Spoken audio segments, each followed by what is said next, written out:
Where you physically located? I'm in just outside Edinburgh in Scotland. Okay.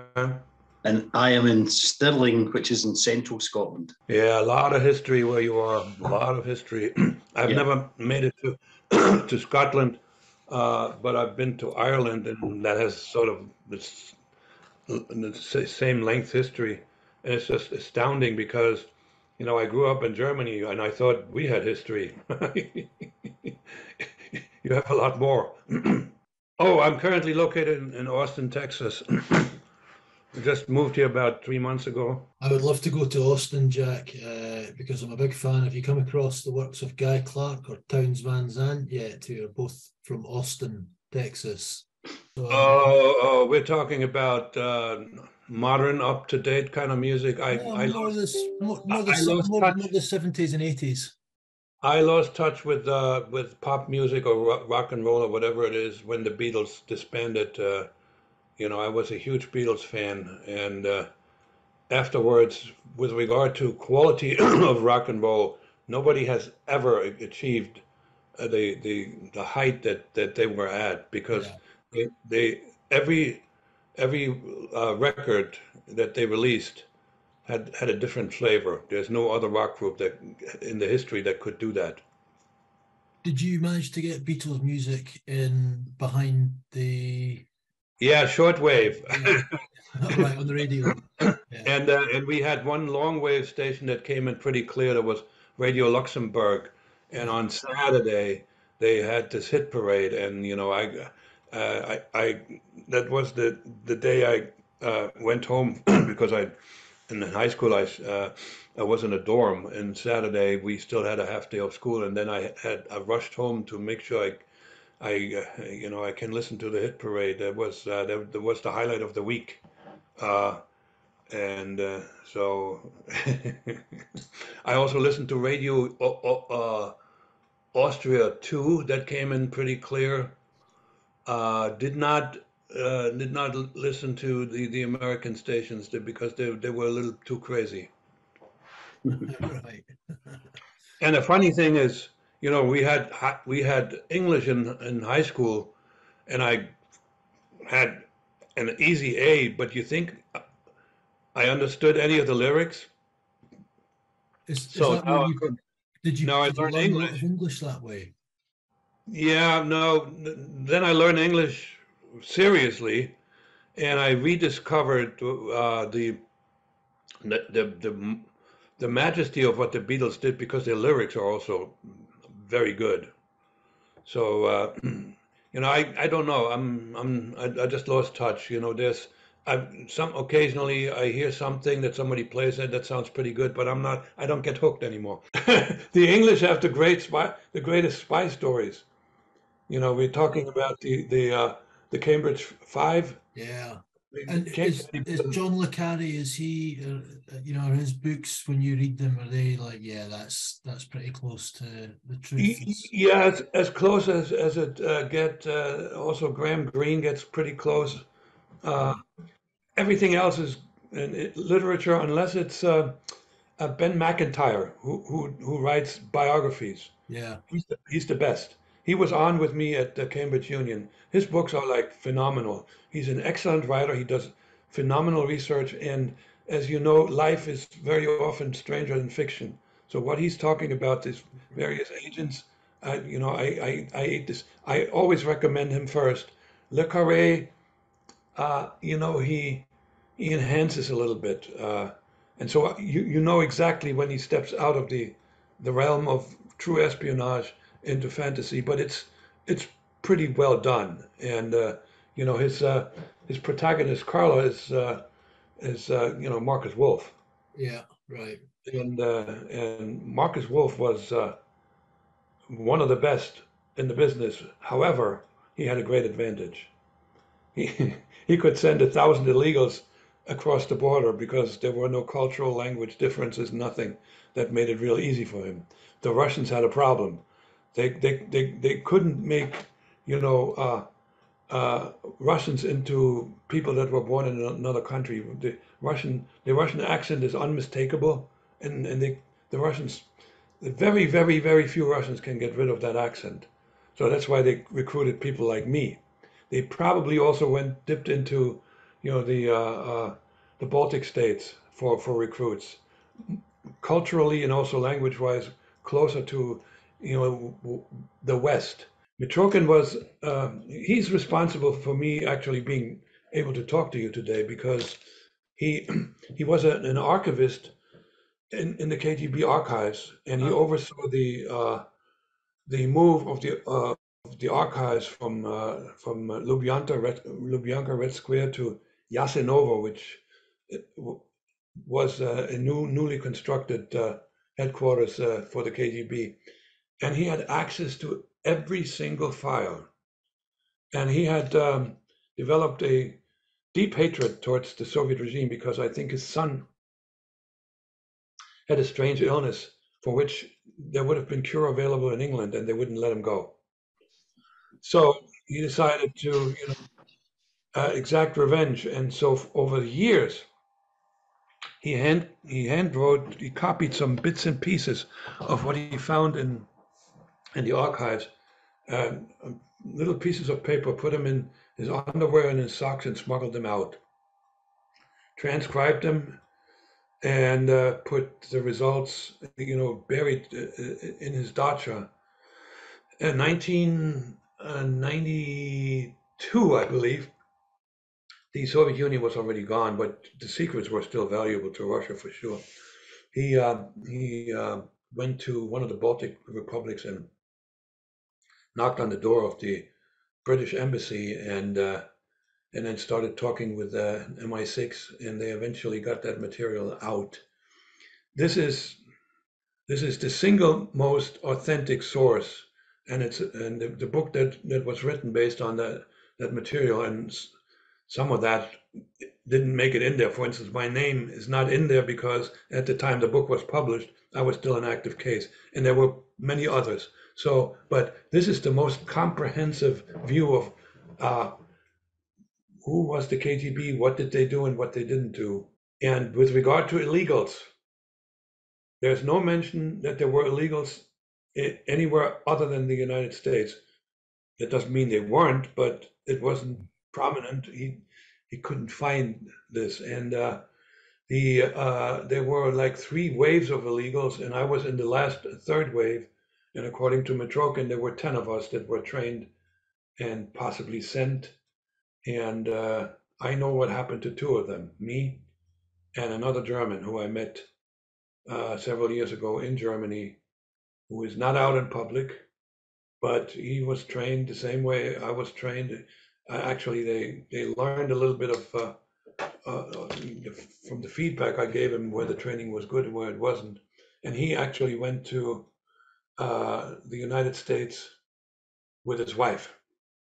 And I guarantee you, he went like many others to a third country. I don't know. I didn't ask him. You know, you don't ask an ex-agent any questions. They need to volunteer, okay? You know, because you might run into a situation where they get uncomfortable and say, "I can't talk about it," so you don't. But one of the favorite countries to get illegals into has been historically, and is even today, is Brazil. I don't know if you're familiar. There were like 3 illegals discovered, one in Italy and one in the US and another one, and all 3 came to the United States or to their target countries through Brazil, because apparently Brazil is really easy to gain citizenship. Were you were going to be routed through Brazil at one point, weren't you? Yes, yes. No, they didn't say it. They didn't say it openly and clearly, but duh. I mean, they told me learn Portuguese and read about you know, the country of Brazil. You know, the handwriting was on the wall. I didn't know exactly how they were going to do this, but apparently, even, you know, as somebody with a German background, it would have been really easy to become a citizen in Brazil, because there are German-speaking Brazilians, quite a few, you know, and the Brazil security is lax. I had an interview with a journalist from Brazil, and he actually interviewed me in the context of this is like the 60 Minutes of Brazil, where they talked about the various cases that recently came up, and he agreed that his country is full of holes as far as the borders are concerned. So other illegals, I don't know, but I got to go by Metrokin, and I also got to go by Metrokin about some of the other things where people think that the KGB did that they really didn't do very well. The undermining of American society. I don't know if you're familiar with